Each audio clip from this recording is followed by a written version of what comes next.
प्रमाण नए और निक्षेप कुछ नहीं बचता। वही अंतिम अवस्था जिसको कहते हैं मात्र आत्मा ही शेष बचा। अब उसे ध्यान करने की लिए कोई भी वस्तु नहीं बची, कोई आलम्बन की आवश्यकता नहीं पड़ी। इतना अभ्यास हो गया उसका कि किसी का कब सहारे की आवश्यकता नहीं है, कोई सहारा नहीं चाहिए उसे। क्योंकि कहीं ना कहीं हमें चलने के लिए सहारे की आवश्यकता पड़ती है, और सहारा जब तक ही लेते हैं तब तक हम अपने पैर पर खड़े नहीं होते। बालक जब तक चलना सीखता है तब तक किसी न किसी की उंगली पकड़ करके चलता है, दौड़ता है, और तत्पश्चात वो जब चलना सीख लेता है, सीख जाता है, तब उसे वो कहते हैं कि वो उंगली भी छूट जाती है। फिर उसे गोदी की जरूरत नहीं पड़ेगी, फिर उसे सहारे की जरूरत नहीं पड़ेगी।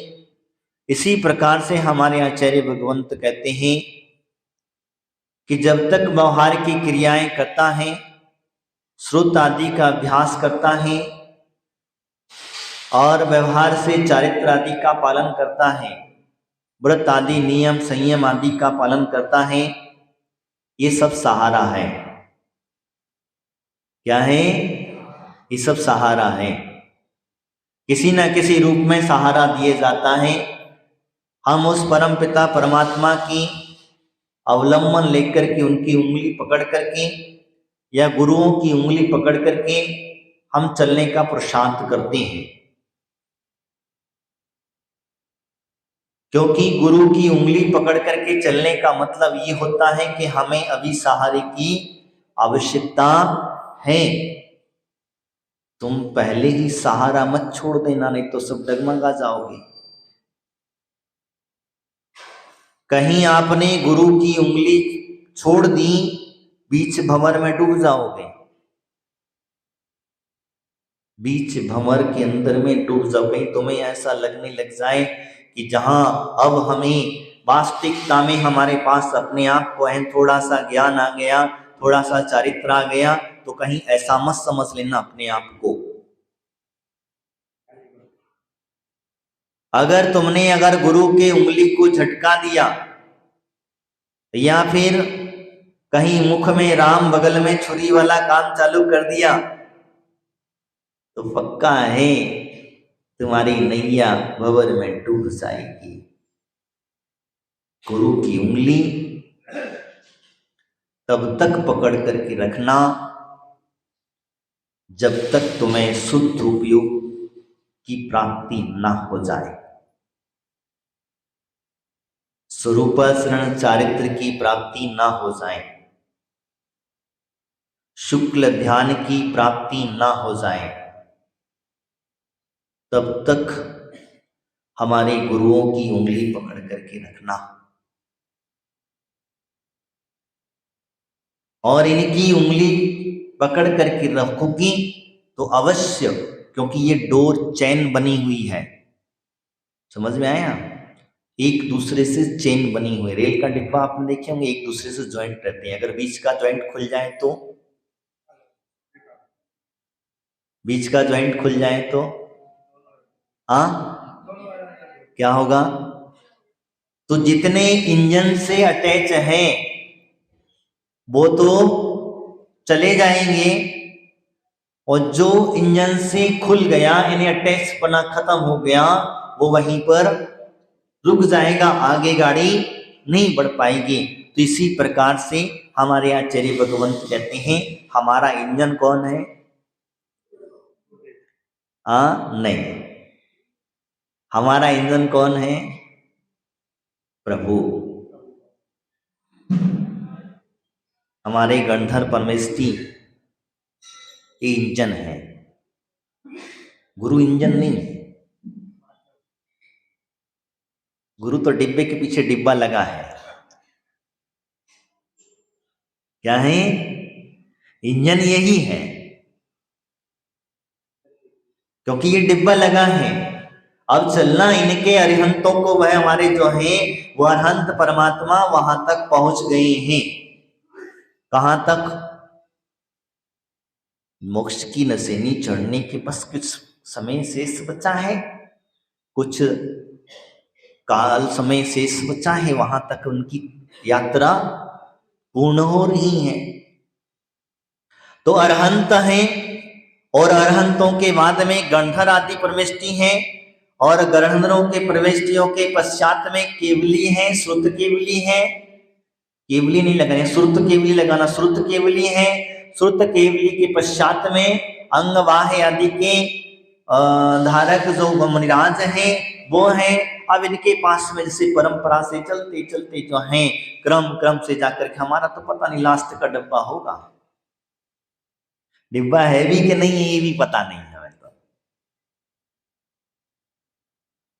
क्या डिब्बा है या नहीं भी ये भी पता नहीं है। तो ऐसे क्रम क्रम से जब चलते चले जाएंगे, तो जैसे जैसे कहते हैं, जैसे हमारे आचार्य भगवंतों ने कहा है कि जब धीरे धीरे करके आगे बढ़ता चला जाएगा, और आगे बढ़ते बढ़ते वहां तक जैसे अरहंत भगवान सिद्ध बनेंगे, तो जो हमारे केवली आदि हैं, जो रिद्धिधारी निराज हैं, वो अपने कर्मों की निचरा करके वो भी अरहंत बनेंगे, क्योंकि उन्हें वहां तक पहुंच गए हैं। तो अरहंत की अवस्था उन्हें प्राप्त होने ही वाली है। जब वो जगह अपनी अरहंत अवस्था पूरी करेंगे, सिद्ध बनेंगे, दूसरे केवली बनेंगे। हमारे यहाँ पति केवली हुए कि नहीं हुए? कैसे हुए? भगवान महावीर स्वामी मोक्ष गए, तत्पश्चात गौतम स्वामी हो गए। गौतम स्वामी ने अपना पदभार जो है सुधर्माचार्य को छोड़ा, उनको सौंपा, तो गौतम स्वामी केवली ज्ञान हो गए।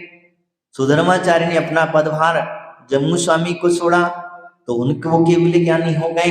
ठीक क्रम है। बस उस ट्रेन के अंदर में हम बैठे हैं, वो डब्बा हमारा बन गया है।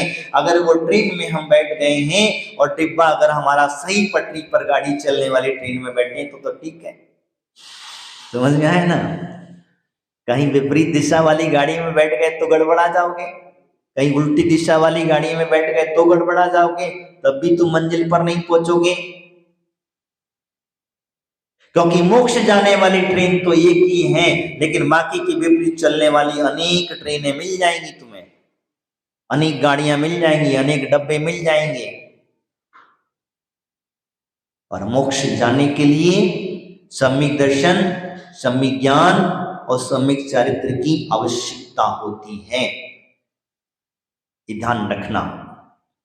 मोक्ष जाने के लिए जो है सम्यक दर्शन, सम्यक ज्ञान और सम्यक चारित्र की आवश्यकता होती है। और जब तक सम्यक ज्ञान चारित्र की पूर्णता नहीं होगी, तब तक हम उस ट्रेन में क्या बैठ पाएंगे क्या? हाँ, बस यही है। तो इनकी पूर्णता कैसे मिलेगी?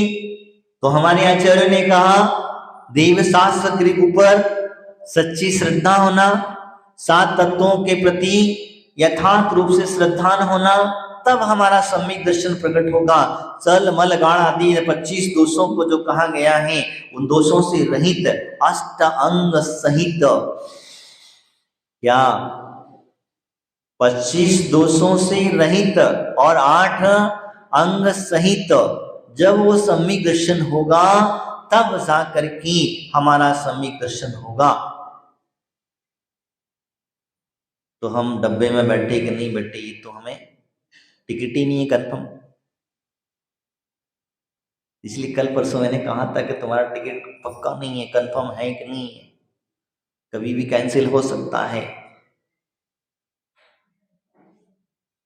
तुम्हारी श्रद्धा डामाडोल हुई, तुम इधर उधर डामाडोल हुए, तो तुम्हारा टिकट कैंसिल होने में देर कैंसिल होने में देर नहीं लगेगी। तो क्यों नहीं लगेगी? क्योंकि आपने यात्रा कहीं और की प्रारंभ कर दी है। समझ में आया? यात्रा आपने कहीं और की प्रारंभ कर दी है। तो इसी वजह से आप दूसरे स्टेशन पर उतर गए और दूसरी तरफ के ट्रेन में बैठ गए गलती से चुकाए हम तो कहें और कहा विपरीत ट्रेन में बैठ गए, त्रियंच गति की ट्रेन में बैठ गए, मनुष्य गति की ट्रेन में बैठ गए, नरक गति की ट्रेन में बैठ गए, तो गलत ट्रेन में बैठ गए तो मोक्ष कैसे मिलेगा? हाँ, मिलेगा क्या? वहां का टिकट मिथ्या दर्शन, मिथ्या ज्ञान, मिथ्या चारित्र है, और यहाँ का टिकट सम्यक दर्शन, सम्यक ज्ञान, सम्यक चारित्र है। अब तुमने कौन सा टिकट लिया है वो तुम देखो।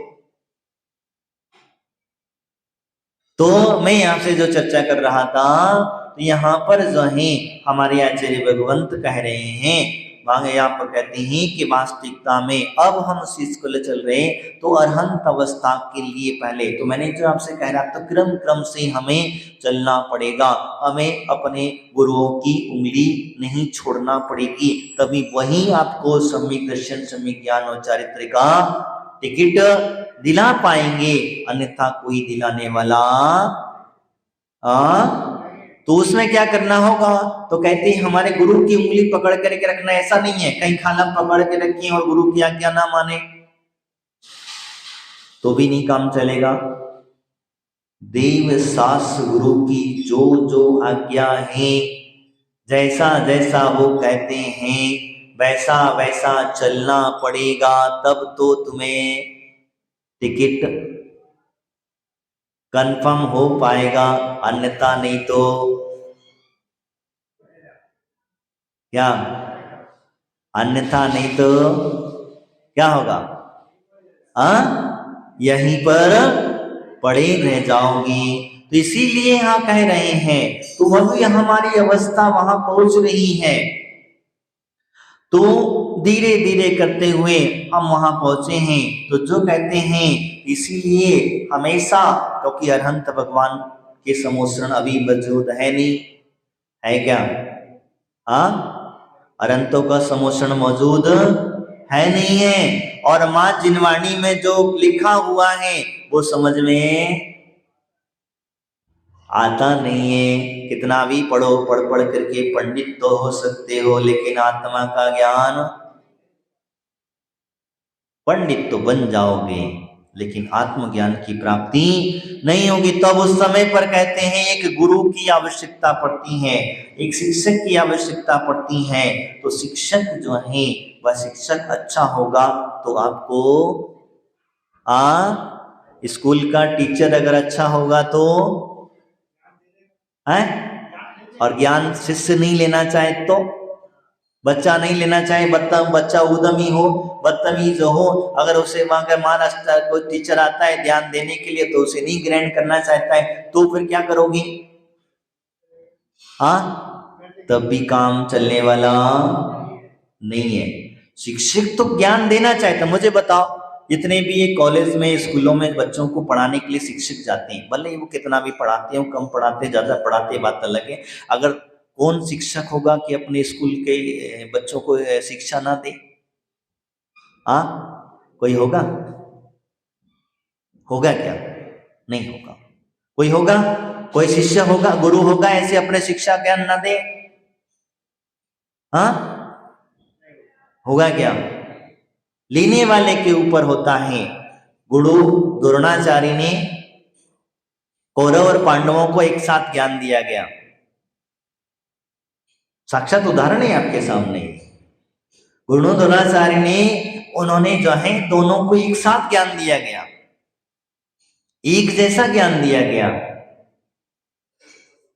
और पांडव होशियार निकल गए, कौरव क्या हुआ?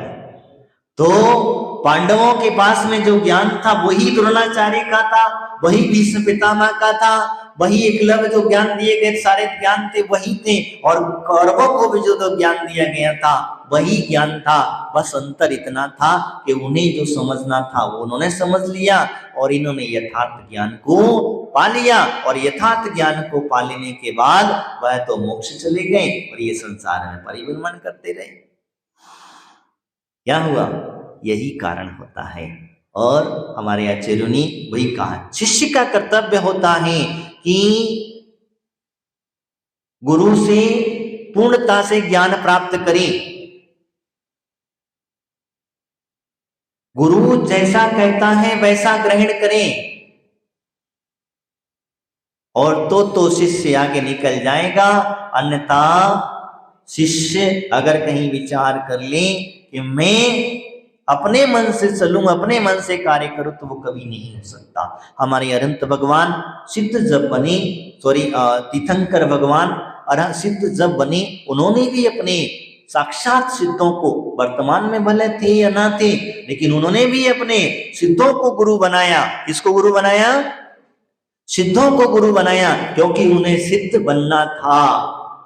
इसको, जिनको सिद्ध बनना था, सिद्ध अवस्था प्राप्त करनी थी, तो जैसे सब श्रेष्ठ जो हैं तो उसको गुरु बनाया जा गया।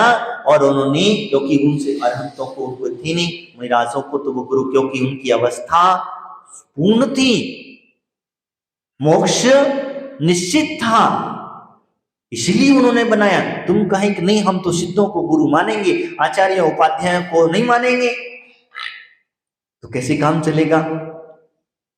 चलेगा क्या? नहीं। तो उन्होंने पहले जब उस अवस्था तक पहुंचने तक उन्होंने प्रत्येक जो उनके गुरु से, जिनसे उन्होंने दीक्षा ली, पुराणों के अंदर में जब शास्त्र का स्वाध्याय करते हैं उस समय मिलता है कि जब तक उनका इस अवस्था तक प्राप्त नहीं हो गए, तीर्थंकर प्रकृति का बंध नहीं कर लिया, मोक्ष निश्चित नहीं हो गया, तब तक वो गुरु की उंगली पकड़ करके रहे, गुरु के सहारे रहे, गुरु से ज्ञान प्राप्त करते रहे। और इतना ज्ञान प्राप्त कर लिया कि 11 अंग 14 पूर्व का पूरा ज्ञान उन्हें प्राप्त हो गया। समझ में आया? जिन कल्पी मुनिराज जब बनते हैं तो कहते हैं जब भी बनते हैं वो, जब उन्हें पूर्ण ज्ञान प्राप्त हो जाए, तब भी वो कहते हैं जब पूर्वावस्था कही। तो इसीलिए हम लोग क्या करते हैं, पहले से ही गुरु की उंगली छोड़ देते हैं, गुरु का सहारा छोड़ देते हैं, गुरु की आज्ञा को नहीं मानते हैं। और गुरु की आज्ञा को नहीं मानने का कारण ये समझना कि आपका संसर्ग अभी दीर्घ है। क्या है? अभी संसार आपका दीर्घ है, और दीर्घ होने की वजह से वो जीव अहम भाव के कारण में जो है वह गुरु की आज्ञा को स्वीकार नहीं करता है, विनय तो करता है। ऐसा नहीं है, कभी कभी होता है, जैसे आपके यहाँ मंदिर में महाराज आते हैं, हमारी माताएं बहनें होती हैं, पुरुष वर्ग होते हैं, तो मंदिर में नमोस्तु तो कर लेते हैं, लेकिन कमरे में जाकर के कोई विनय करने,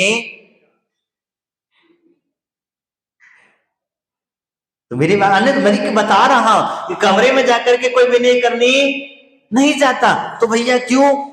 भाई कर तो लिए, हम मंदिर में महाराज के दर्शन कर लिए, हो गया। अब मंदिर में तुमने दर्शन किए कि नहीं किए तो तुम जानो, क्योंकि तुम्हें लोक लज्जा वसात करना पड़ेगा।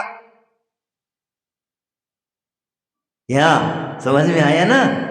लोक लज्जा वसात जो है, मंदिर में तो दर्शन अपना उपचार विनय है, महाराज आए हैं तो उठ के खड़े हो जाओ, होते कि नहीं होते? औपचारिक विनय क्या कहती है? कोई भगवान की प्रतिमा आदि को हम लाते तो उठ के खड़े होते कि विनय करते कि नहीं करते? तो ये औपचारिकता विनय वहां तो तुम्हें करना ही करना है, लेकिन जो साक्षात विनय कहे जाते हैं तो हम हमारे गुरुराज जहां होते हैं वहां जाकर के उनकी विनय करना तो मजा है।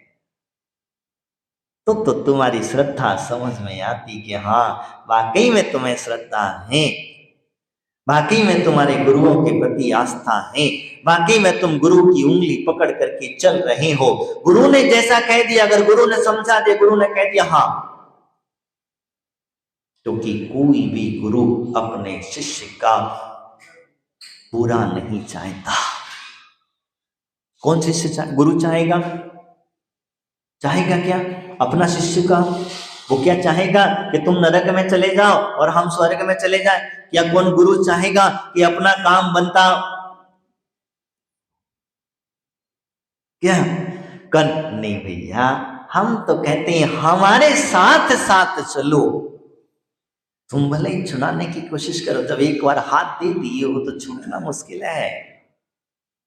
एक बार हाथ अगर आपने गुरु के हाथ में थमा दिया है तो फिर गुरु से छूटना मुश्किल है। कई ऐसे उदाहरण हमें मिलते हैं पुराणों के अंदर में कि वो फलाना जीव फलानी जगह जाके संबोधन करने गया। क्यों गया, किस लिए गया? कोई नरक में गया, कोई विदेश क्षेत्र में गया, कोई कहीं गया, कोई कहीं का जीव कहीं आकर के उन्हें संबोधन करने के लिए आया। बोला गया कि भाई इसीलिए गया, तो वो इसीलिए गया कि भैया हम तो मोक्ष जा रहे हैं, तुम भी चलो, इस करियाए से छोड़ो, इसमें क्या रखा है। तो इसीलिए हमारे मुनिराज जो होते हैं वह इस प्रकार के भाव को पाते हैं। तो ध्यान रखना, हमारे गुरुराजों की उंगली को छोड़ना नहीं, और वो जैसा कहें, जिस प्रकार से कहें, वो अगर कह दे आपसे कि इस कुएं में कूद जा तो कूद जाना, चिंता मत करना। हाँ, विश्वास तो रखो, विश्वास तो रखो, क्योंकि उनके मुख से निकला हुआ शब्द हो सकता है आपको कहीं वो कुएं में कुदा रहे कि सोना चांदी का खजान मिल जाए तो तुम्हें तो डर लग रहा होगा क्या। मैं एक छोटा सा उदाहरण बताता हूं, मैंने कभी बताया नहीं बताया। कहते हैं एक गरीब आदमी था, बहुत गरीब था, और वो जब गरीब आदमी था तो लकड़ियां बीन करके अपनी जीवन यापन कर रहा था। जीवन यापन करते करते उसे एक दिन जंगल में गया तो उसे कहीं मुनिराज मिल गए, और मुनिराज के उसने दर्शन किए, बड़े भक्ति के साथ में अपनी करुणामयी पुकार सुना, और उसने गुरु से उद्बोधन भी सुना। गुरु ने उसे सब कुछ बताया, नमोकार मंत्र आदि सुनाया, सब कुछ कहा। उसे जाते जाते कहा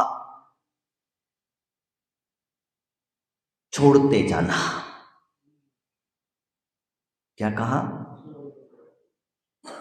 छोड़ते जाना, पकड़ करके मत रखना। वो बेचारा कुछ समझा नहीं उस समय पर क्या था,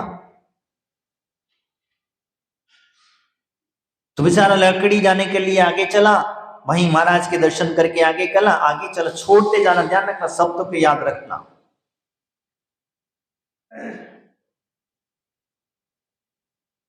उसने छोड़ने की जब बात कही तो आगे बढ़ा, और आगे बढ़ते बढ़ते जाकर के कहीं देखता है उसे सुंदर सुंदर चंदन की लकड़ियां मिल गई, चंदन का जंगल मिल गया। कहती वहां जहां पहुंचा तब उसने गुरु ने कहा था कि छोड़ते जाना। क्या कहा था? छोड़ते जाना। तो वहां से कहीं आकाशवाणी होती है कि आगे बढ़ो। तुम्हें जब चंदन की लकड़ियां मिल जाए, बेचारा साथ सूखी साखी लकड़ियां बटोरने वाला इंसान, और उसको चंदन की लकड़ी मिल जाए तो वो तो हाँ बटोरेगा, छोड़ेगा क्या? हाँ, लेकिन गुरु ने कहा था छोड़ते जाना, आगे बढ़ो। बेचारा सक पकाया, कहीं क्या बात है। वो आगे बढ़ा, और उसे कुछ और मिल गया, और कीमती धातु मिल गई। कहते वो कैसे करते करते काफी आगे बढ़ता चला गया, बस जैसे जहां जाता वहां तांबा मिला, सोना मिला, चांदी मिली, आगे और जाकर के हीरे जवाहरात मिल गए। अब आगे कहो और छोड़ते जाओ, अब आगे और आगे बढ़ो, छोड़ते जाना। बारी वो लालच, बेचारे ने चंदन की लकड़ी छोड़ी, सोना छोड़ा, चांदी छोड़ी, तांबा हीरे जवाहरात सब कुछ छोड़ा। अब कब तो लास्ट में जब उसको हीरे जवाहरात मिल गए तो अब भी कहा कि आगे बढ़ो, छोड़ो।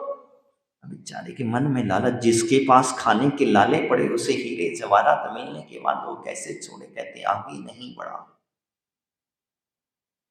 आगे बढ़ना है। मन में संकल्प विकल्प चल रहा था, और कहते हैं धीरे धीरे जब वो आगे बढ़ा, और आगे बढ़ा तो जाकर के वहां मुनिराज को केवल ज्ञान प्राप्त हो गया था।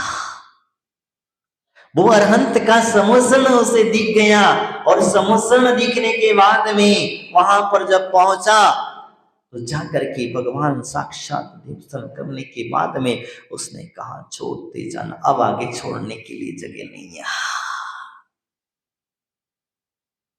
तो कहने का तात्पर्य यही है कि हम जिस वस्तु को पकड़ करके बैठे हैं, तो हमारे गुरुराज जो हैं वो आपको छुड़ाते हैं। क्यों छुड़ाते हैं?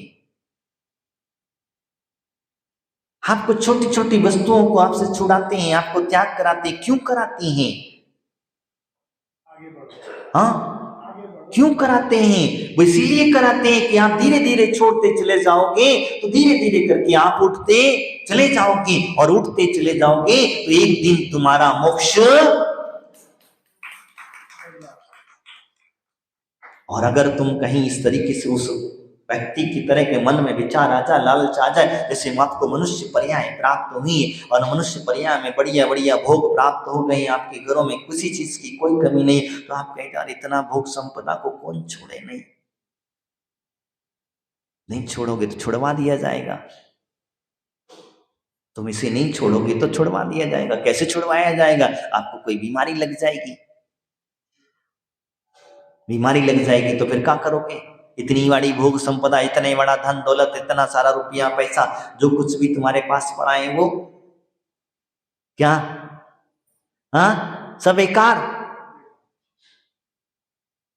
तो इससे अच्छा है कि वो हमारा मन ही नहीं जाएगा, उसके प्रति भाव नहीं होंगे। तो इस प्रकार से जब कहा गया तो वो छोड़ते चला गया, और जैसे जैसे आप छोड़ते चले जाओगे, कहते कि वही तो अवस्था है अंत में केवल ज्ञान की समोषण। साक्षात अनंत का समोषण मिल गया तो उसने सोच लिया अब मेरा जीवन का कल्याण हो गया, अब मुझे बार बार लकड़ी बीनने की जरूरत। बताओ, लकड़ी बीनने की जरूरत पड़ेगी क्या? नहीं पड़ेगी। और अगर वो विचार करता चंदन की लकड़ी जहां मिली थी वहीं रुक जाता, सोना चांदी जहां मिला था वहां रुक जाता, जहां पे हीरे जवाहरात मिले तो वहीं मिल जाते, तो वहां तक तो आप रुक सकते थे। लेकिन अगर आगे नहीं बढ़ता तो ये अवस्था और ये साक्षात परमपिता परमात्मा के दर्शन प्राप्त नहीं होते। तो बंधु यहाँ पर वही कह रहे हैं, यहाँ जो समझाने की चेष्टा हो रही है ये वही समझाने की चेष्टा हो रही है। यूं चिंता निज में स्थिर वही तीन अथक अखथ जो आनंद लहो। जो आनंद है वो अरहंत अवस्था का आनंद है, और वो अवस्था त्याग के बाद मिलती है, छोड़ने के बाद मिलती है, और सच्चे गुरु की शरण में जाने के बाद प्राप्त होती हैं। जब तक सच्चे गुरु के शास्त्र के गुरु भगवान के शरण में नहीं जाओगे तब तक वो अरहंत अवस्था प्राप्त होने वाली नहीं है। तुम्हारी यात्रा सम्यक दर्शन, सम्यक ज्ञान, सम्यक चारित्र से प्रारंभ होती है, तो सच्चा आनंद दिलाने की प्राप्त यात्रा प्रारंभ होती है। इसीलिए कहा गया है, मैंने आपको सारा उदाहरण इसी को संबोधित समझाने के लिए इतना कहा, क्योंकि ये सारी की सारी बातें इसीलिए कहा जाता है तो वह आपको आनंद प्राप्त होगा। कौन सा आनंद? जिस आनंद को प्राप्त के वर्णन करने के लिए 100 इंद्र भी, समझ में आया? 100 इंद्र भी तरसते हैं, जो 100 इंद्र भी जिसकी वंदना करते हैं, ऐसा आनंद प्राप्त करने के लिए 100 धर्म इंद्र भी आपके चरणों में, आपके समक्ष जो है हाथ जोड़ करके खड़ा रहता है, किंकर की तरह आपकी सेवा में लगा रहता है। बताओ, जैसे कोई इंद्र नमस्कार करते, सारे इंद्र परिवार उन्हें नमस्कार करते हैं, वो इंद्र तुम्हारे लिए नमस्कार कर रहा है। सोचो, विचार करो इसी का भाव क्या है। तो कहते हैं यही कारण है आपका वो छोटा सा त्याग, आपका जो सम्यक दर्शन ज्ञान चरित्र की प्राप्ति, आपका वो जो गुरु को अपनी उंगली पकड़ाना, आपका हाथ पकड़ाना, ये सार्थक हो जाता है। यही कारण है, इनकी बगैर आपको सम दर्शन, सम्यक दर्शन और सच्चे मार्ग की प्राप्ति नहीं होगी। इसलिए कहा 100 इंद्र। 100 इंद्र कौन से होते हैं? भवनालय, बताओ अनिता आंटी। हाँ, भवन वाले 40 और 32 कल्पवासी और क्या 24 क्या है? 72वासी और ज्योतिषी के 2 और चक्रवर्ती और 1 चक्रवर्ती और एक सिंह, त्रियंचों का राजा सिंह, मनुष्यों का राजा चक्रवर्ती। ऐसे कितने हो गए? 100 इंद्र जिनकी वंदना करते हैं, जिनकी स्तुति करते हैं, जिनकी भक्ति करते हैं। वो जीव की यात्रा कहाँ से प्रारंभ हुई? क्या हो गया? किसी के मन में कोई डाउट? तो ये यात्रा उन गुरुओं से ही प्रारंभ हुई। यात्रा सम्यक दर्शन, सम्यक ज्ञान, चारित्र से प्राप्त हुई। ये यात्रा गुरुओं ने प्रारंभ कराई। तो मेरा कहने का तात्पर्य, अहिमिंद्र आदि जो हैं तीनों लोगों के अंदर में जितने भी इंद्र परिवार हैं और ऊपर के भी, वो वहीं से नमस्कार करते हैं। ये तो यहाँ नमस्कार करते हैं। 100 इंद्र तो जो हैं ये तो समुद्र में जाकर के भगवान की भक्ति करते, स्तुति करते हैं, उस अरहंत अवस्था अलौकिक आनंद को प्राप्त करने वाले जीव की। और बाकी के ऊपर के इंद्र जो हैं, ऊपर के इंद्र जो हैं, वाकई कहते हैं वो सारे के सारे जो इंद्र हैं वहीं से वंदना करते हैं, वहीं से अपनी भावपूरी पुष्पांजलि अर्पित करते हैं, वहीं से उनकी भक्ति अर्चना करते हैं। तो ये सारी की सारी अर्चनाएं कहाँ नहीं होती? मात्र नरकगामी जीव जो होता है, नरक के अंदर में उन्हें भगवान की भक्ति करने का सौभाग्य प्राप्त नहीं होता।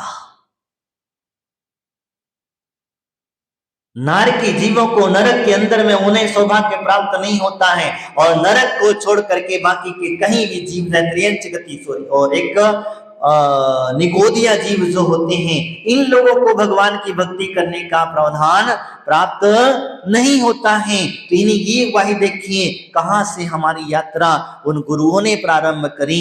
इसीलिए कहते हैं कि हमारे गुरु परंपरागत जो है, जो मिला है, उन्होंने जो कहा है उसे सहर्ष स्वीकार कर लेना, क्योंकि उनका स्वीकार किया हुआ वचन जो है वो कहीं ना कहीं आपको उन्नति में कारक बनेगा, सहायक बनता है। इसीलिए मैंने आपसे कहा अहिम इंद्रादि जो है कि नहीं, और इनका आनंद ऐसा होता है इनके पास किसी के पास नहीं है।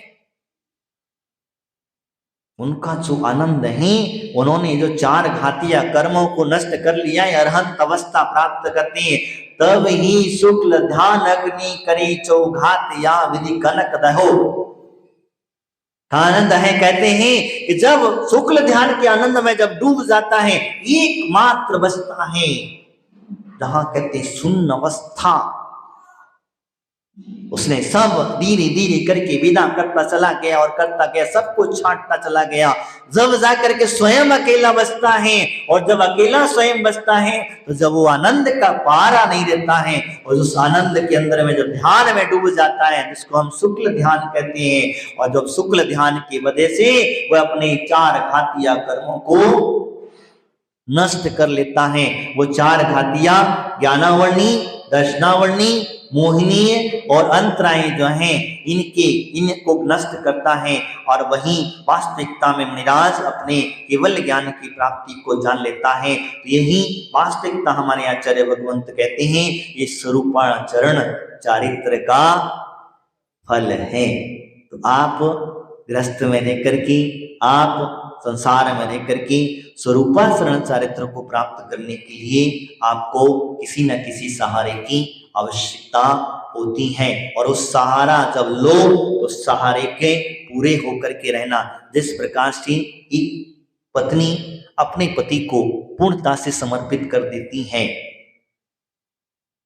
अपनी पति को पूर्णता से समर्पित कर देती है, क्यों? क्योंकि उसका सहारा उसे पूरा मिल चुका है। वो अपने माँ बाप को, घर को, परिवार को, उसको मामा जो भी परिवार है उसे छोड़ करके एक लड़की जो है छोड़ करके चली आती है, तो किसके सहारे पर विश्वास करती है?